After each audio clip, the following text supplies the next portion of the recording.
স্বামী একটি divorce paper নিয়ে স্ত্রীকে বলে, রেহানা, এখানে একটা সাইন করো। এটা কিসের কাগজ? এটা এটা তোমার আর আমার ডিভোর্স লেটার। তুমি কি পাগল হয়ে গেছো নাকি? বাইরে থেকে নেশা করে এসেছো? আমাদের মধ্যে কোনো ঝগড়া হয়নি, ঝামেলা হয়নি। কেউ কারো সাথে এমন কোনো খারাপ আচরণও করেনি যে ডিভোর্স নেব। এভাবে কোনো কারণ ছাড়াই আমাদের এত সুন্দর একটি সংসার ভাঙার কথা ভাবো কি করে তুমি? তোমার কি হয়েছে? আমাকে প্লিজ খুলে বলো। আমার আবার কি হবে? আমি একদম ঠিক আছি। কথা না বাড়িয়ে তুমি এই কাগজে সাইন করে দাও। তোমাকে আমার বাবার বাড়িতে রেখে আসতে হবে।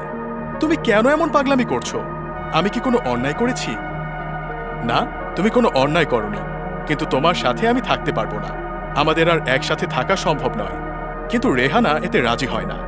স্বামীকে সে প্রচণ্ড ভালোবাসে। সে জানে তার স্বামীও তাকে জান দিয়ে ভালোবাসে। মানুষটাকে এত ভালোবাসার পরেও সে ডিভোর্সের মতো এত ভয়ঙ্কর সিদ্ধান্ত কেন নিচ্ছে, সেটাই সে বুঝতে পারে না। তোমাকে সাইন করতে বলেছি না? পারবো না আমি। তোমার যা ইচ্ছে করে নাও, কিন্তু আমি এই ডিভোর্স পেপারে সাইন করব না। এই বলে রেহানা রেগে ঘরের মধ্যে এসে দরজা বন্ধ করে দেয়। কাজ সমাধান না করতে পেরে স্বামী হতাশ হয়ে পায়চারি করে আর নতুন ফোন দিয়ে আঁটে। অন্যদিকে তার স্ত্রী রেহানা ঘরের মধ্যে পায়চারি করতে করতে ভাবে, আমার স্বামীর কি এমন হলো যে সে ডিভোর্সের মতো এত বড় একটি সিদ্ধান্ত নিতে দুইবার ভাবছে না? এমন সিদ্ধান্ত কেন নিচ্ছে তা আমাকে জানতেই হবে। কিছুক্ষণ পর রেহানা উকি দিয়ে তার স্বামীর গতিবিধি দেখার চেষ্টা করে। সে দেখতে পায় তার স্বামী প্রচণ্ড আপসেট হয়ে ফোনে কথা বলছে। বন্ধু, আমি আমার স্ত্রীকে ডিভোর্স দিতে চাচ্ছি, কিন্তু ও কিছুতেই রাজি হচ্ছে না। আসলে আমার ব্যবসায় আমি সবটাই লস খেয়েছি। ব্যাংকের লোনও পড়ে আছে। এখন এই ক্ষতিপূরণ দিতে আমার বাড়ি গাড়ি সহ সমস্ত সহায় সম্পদ নিলামে উঠানো হবে। আমার স্ত্রী রেহানা এসব জানলে ও কখনোই আমাকে ছেড়ে যাবে না। কিন্তু আমি ওর স্বামী হয়ে কিভাবে ওকে আমার এই অভাবের মধ্যে আটকে রাখব?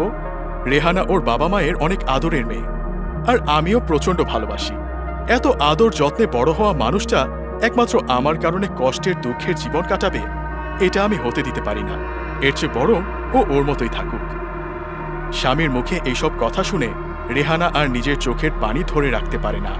ছল ছল চোখে ছুটে স্বামীর কাছে এসে হাউমাউ করে কেঁদে বলে, তুমি কি পাগল? তুমি আমার আরাম আয়েশের কথা ভাবলে? একবারও বুঝতে চেষ্টা করলে না তোমার থেকে আমি দূরে সরে আমি আদৌ ভালো থাকবো কিনা? কিন্তু রেহানা, তোমার জীবনটা আমি আমার মতো নষ্ট করতে পারবো না। এই অভাবের মধ্যে তুমি কিভাবে থাকবে? তুমি পারবে না। কেন পারবো না? তুমি যখন খুব ছোট একটা চাকরি করতে, তখন কি আমি তোমার হাত ধরিনি? টাকা পয়সা সম্পত্তি ওই সূর্য এসব আজ আছে কাল নেই, কিন্তু তোমার জন্য আমার মনের অফুরন্ত ভালোবাসা আছে। আর আমি জানি তুমিও আমাকে একইভাবে ভালোবাসো। আর এই ভালোবাসা কোনো দিনও ফুরানোর নয়।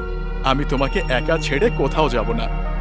রেহানা তার স্বামীর হাত থেকে ডিভোর্স পেপারটা নিয়ে ছুঁড়ে ফেলে দেয়। স্বামীও তখন স্ত্রীর দু হাত নিজের হাতের মধ্যে আঁকড়ে ধরে। মানুষের জীবনের উত্থান পতন, রোগ ব্যাধি ইত্যাদি নানান সমস্যা আসবেই।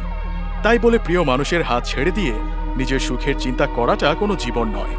জীবনে সুখী হতে হলে স্বামী স্ত্রীর একসাথে উপরের বিপদ আপদে বন্ধুর মতো পাশে থাকতে হবে। হে আল্লাহ, আপনি আমাদের পরিবারের মানুষগুলোকে সব ধরনের বিপদ আপদ থেকে নিরাপদে রাখুন। আমিন।